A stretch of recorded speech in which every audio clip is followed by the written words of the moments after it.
الفوانيس يا ولاد، هاتوا الفوانيس، حنزف تعريس يا ولاد، حنزف تعريس.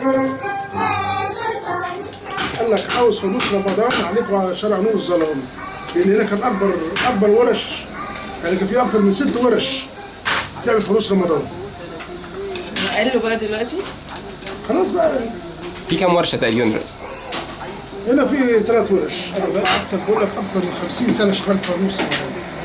طول السنه بتبقى شغال في الموضوع ده؟ في طول السنه بشتغل في فانوس. مش كده. انا كنت مناسب الوقت يعني بعد رمضان نبتدي بقى نجهز للسنه الجايه. بتاخدوا اجازه ازاي بعد رمضان يعني؟ بناخد اجازه، بناخد لنا شهر رمضان كله اجازه. بعد كده بنبتدي بقى بعد العيد الكبير بنبدا الشغل لان انا بشتغل وبعدين بيجي تاجر ياخد الشغل ويخزنه عندي. انا وهيت ان انا بخلص الشغل يجي تاجر ياخد الفلوس. بتلحم بايه ده؟ ده الزينه. ده الزينه.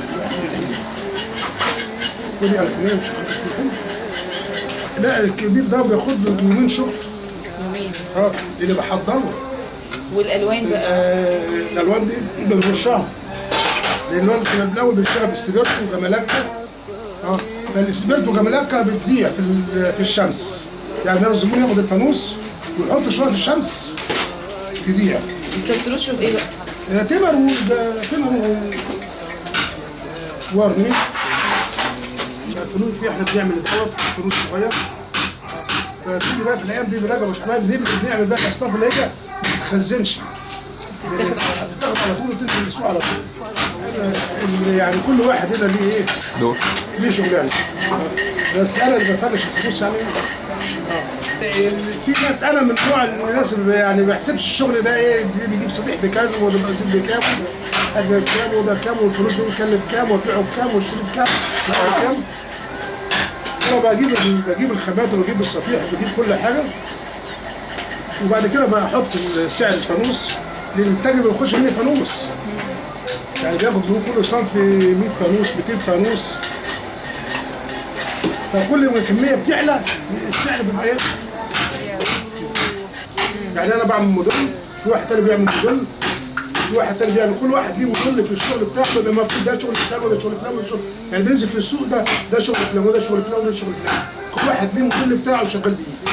يعني انا ما بعملش الموديل بتاع واحد واعمله. الناس كانت خايفه. يعني الناس كانت خايفه وما كانش ما يقدرش تشتغل في الشغل. وبعد كده دلوقتي بدأ بقى يشتغل السوق ومفيش شغل. بتجروا بقى كل بقى بيجري ورا الشغل. بقينا خلاص الوقت خلص. احنا من اول الناس ايدنا الثوره وحبينا الناس وكنا بنمشي وفرحانين وكل حاجه. احنا اللي تعبنا.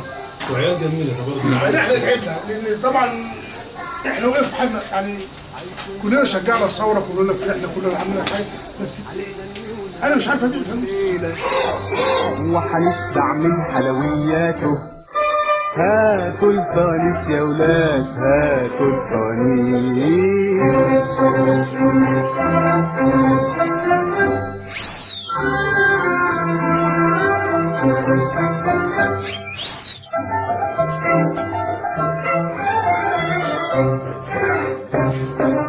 بالنسبه للثوره السنه دي ما دققناش عليها، يعني اعتبرناها شيء عادي.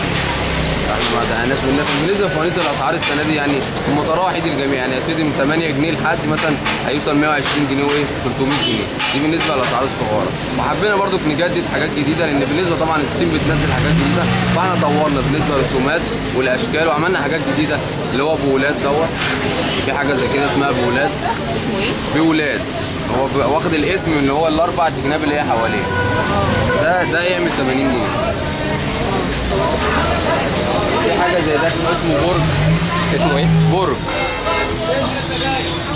ده الجديد اللي فيه بقى؟ هو النضاره كان بيتعمل الاول عادي زي دي نضاره صفيح كده، احنا طورنا فيه حاطين عليه رسمه برضو كآيات قرآنيه.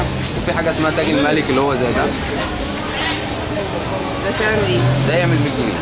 ده بالنسبه عشان ده شغل يدوي غير اللي هو الشغل الاستنباط والازاز والحاجات دي.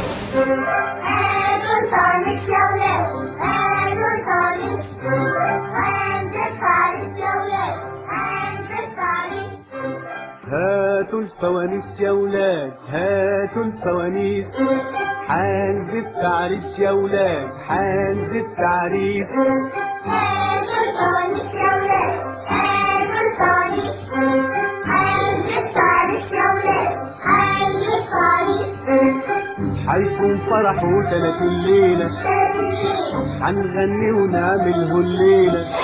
هو دلوقتي الشغلة بتاعتنا دي بتعتبر إن هي يعني شغلة قديمة وفي نفس الوقت جديدة. يعني القماش اللي هو بيسموه قماش رمضان أو قماش الخيامية، كان زمان الناس بتيجي تاخد القماش ده ويتعلقوا مثلا في الفنادق أو في الكافيهات أو في الحتت ديت، بس بيتعلقوا صامت كده زي ما هو. فاحنا بدأنا إن احنا نعمل تطوير للموضوع ده، وبدأنا نعمل الهلال والفانوس والنجمة والفرنشات، وبدأنا نعمل منها أشكال حلوة قوي بقى الزبون ياخد الحاجة ديت ويعلقها عنده جاهزة. فطبعا ايه شكلها بيبقى حلو قوي قوي قوي قوي قوي، في ناس يعني كتير بترغب فيها. بس احنا برضو عملنا فانوس اللي هو الفانوس برضو السلك اللي هو مغطيينه بقماش الخيامية ده، برضه بيبقى شكله جميل قوي وممكن ياخد لمبة. فيعني في ابتكارات يستحمل الحرارة. يستحمل الحرارة، لأن القماشات دي فيها خامات حلوة قوي، فيها خامات كويسة. الأسعار لازم تبقى رخيصة عشان أي حد يقدر يشتري. يعني ما نقدرش نحط بروفيت عالي ابدا لحاجه زي كده، لان اغلبيه الناس بتبقى عايزه تشتري. فمثلا متر زي ده ما يبقى فيه ربع جنيه او في نص جنيه بالكتير، حلوه قوي قوي قوي. حاجات زي مثلا الفوانيس دي مثلا ممكن قطعه مثلا فيها مثلا 5 جنيه حاجه زي كده، يعني لانها بتعتبر برضه شغلانه يعني على قد كده، يعني مش دايمه يعني. بالنسبه لنا يعني انا اعتبر انا ابتكرت الشغلانه دي كده، يعني انا ابتكرت الشغله اللي هي بتاعت الديكور دي، انا ابتكرتها هنا في شارع الكبير.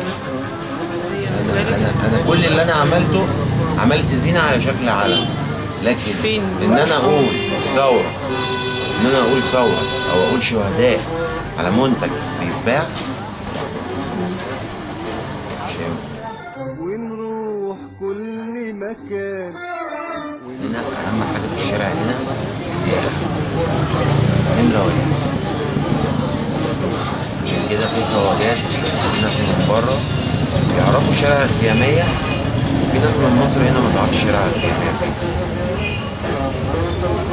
فبرضه احنا يعني رساله نوجهها برضه للمسؤولين يهتموا شويه بشارع الخياميه.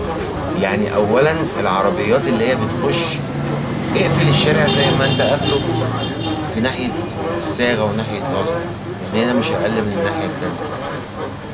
اقفلهم من العربيات، دخل عربيات الطوارئ بس. الشارع فعلا ضيق أوي. مش محتاج عربية، مش محتاج فيسبا تمشي فيه حتى. اقفل الشارع وبلطه ونضفه، لأن الشارع ده يعني لو موجود في أي مكان في العالم يعني كانوا هيحافظوا عليه قوي قوي قوي قوي. لكن احنا للأسف ما بنقدرش قيمة الحاجة اللي عندنا.